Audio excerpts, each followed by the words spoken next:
sizlarga bitta iltimos bilan chiqyapman, bitta murojaat bilan. Iltimos sizlardan.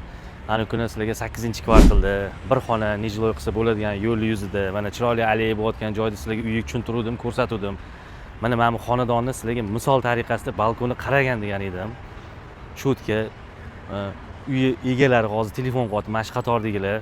Xullas, meni uyimni sotyapsanmi, qo'yyapsanmi deb sizlarga iltimos. Bu xonadon emas, boshqa xonadon, shu qatorda deganman. O'shanga ana xonadon yurib, kuniga 10-15 ta odam kelib uy sotayotgan ekansiz deyishayotgan ekan. Iltimos, betty mana shu birinchi qatorda yashayotganlar bezovta qilmanglar. Pastki nomerga aloqaga chiqsanglar, kelib ko'rsatamiz. Mana chiroyli joy, hali ham naryoqda ishlayotishdi ustalar. Joyimiz mana shu qatorda, kelib ko'rsatamiz o'zimiz. Bir xona 38 kvadrat, nijloyga o'tkazsanglar yana kvadrati ham ko'payadi. Atroflari mana ko'rganingizda chiroyli joy bo'lyapti.